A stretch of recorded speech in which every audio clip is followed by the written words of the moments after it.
Hi guys, कैसे हैं आप लोग। मैं आशा करता हूँ कि आप लोग बहुत अच्छे होंगे। समीकरण को हल करने की हमारी तीसरी विधि है। इस विधि से हम समझते हैं कि समीकरण को कैसे हल किया जाता है। तो हमारी तीसरी विधि है वज्र गुणनखंड विधि। इस विधि में समीकरण दिए रहते हैं, समीकरण 1 और समीकरण 2। जैसे कि हम देखते हैं समीकरण 1 को 3x + 2y = 12, ये समीकरण 1 है। 2x + 2y = 8, ये हमारा समीकरण 2 है।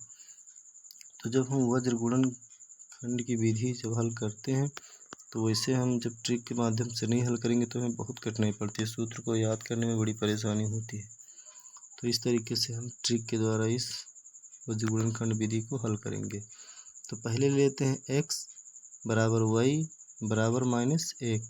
जब ये 12 और 8 इस बराबर के इधर होते हैं तब हमेशा हम इस 1 को माइनस में रखते हैं। तो x, y और -1, इसमें हम इसी के नीचे जो संख्याएं रखते हैं इसको हम इस ट्रिक के माध्यम से रखते हैं।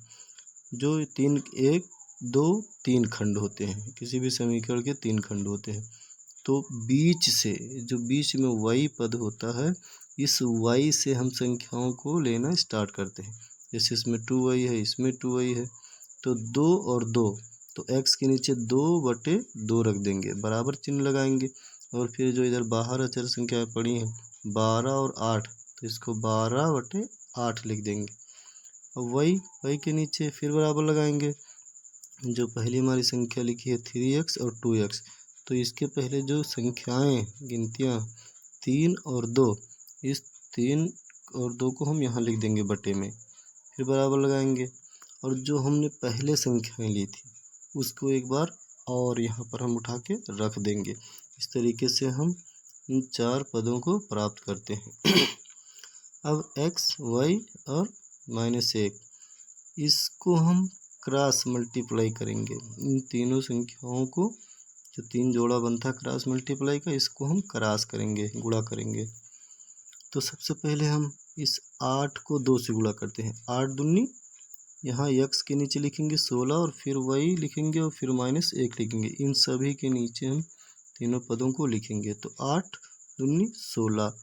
और याद रखना कि बीच में हमेशा माइनस की रखा जाता है। जो बीच के माइनस चिन्ह है तो सभी के बीच में माइनस का चिन्ह हमेशा रखा जाएगा। ये रूल्स है कि हम माइनस का चिन्ह बीच में हमेशा रखेंगे। तो 8 दूनी 16, बीच में माइनस रखना, हमें रख दिए। 12 दूना 24, बराबर लगाएंगे। अब वही पद वाले के नीचे लिखेंगे 12 दूना 24, बीच में माइनस चिन्ह लगता है। 8 3 24, फिर बराबर लगाएंगे। अब y के -1 के नीचे हम इसको हल करेंगे। 3 दूनी 6, बीच में हमेशा हमें माइनस लगाना है। 2 दूनी 4। अब x फिर उतार लेंगे, y उतार लेंगे, -1 उतार लेंगे। अब इस x के नीचे जो संख्याएं लिखी इसको हम सॉल्व करेंगे। तो 16 -24 से उल्टा 24 में से 16 घटाएंगे तो माइनस में 8 बच जाएगा। बराबर है, बराबर लगा देंगे। 24 में से 24 निकालेंगे तो 0 बच जाएगा। इधर -1 के नीचे 6 में से 4 निकालेंगे तो 2 बच जाएगा। इस तरीके से हमारा x, y और -1, इन तीनों के मान हमें यहाँ निकल के आए हैं। तो x की तुलना हम इससे करेंगे और फिर y की तुलना इससे करेंगे। तो सबसे पहले हम x की तुलना -1/2 से करते हैं। x बटे -8 बराबर -1/2, क्रॉस मल्टीप्लाई कर देंगे। तो x और 2 को जब हम गुणा करेंगे तो 2x हो जाएगा, बराबर -8 कम -8 और -8 गुणा में जो चिन्हें होती हैं माइनस की 2 तो कट जाती हैं, तो 8 कम 8 हो जाएंगे। 2x बराबर 8, x बराबर 8 को हम इस 2 से भाग करेंगे, 2 चौका 8।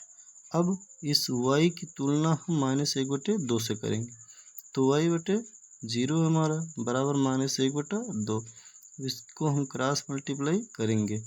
तो y और 2 को गुणा करेंगे तो 2y हो जाएगा, बराबर 0 को किसी भी संख्या से गुणा करेंगे तो 0 हो जाएगी। अब y बराबर हम रोक लेंगे और इस 2 से बगल की संख्या को हमेशा भाग किया जाता है। यदि इधर संख्या गुणा में है तो हम दाहिने तरफ उसको भाग करते हैं। तो y बराबर 0/2। तो 2 से हम 0 को भाग करेंगे तो हमारी संख्या 0 हो जाएगी। तो इस तरीके से हमारा x और y का मान निकल कर आ गया है। तो x बराबर 4, y बराबर 0। ये जो हमारा वज्र गुणनखंड विधि से हमारा सवाल है, उसका मान x बराबर 4, y बराबर 0 है। इस तरीके से मैं आशा करता हूँ कि आप लोगों के समझ में आया होगा। बहुत बहुत धन्यवाद।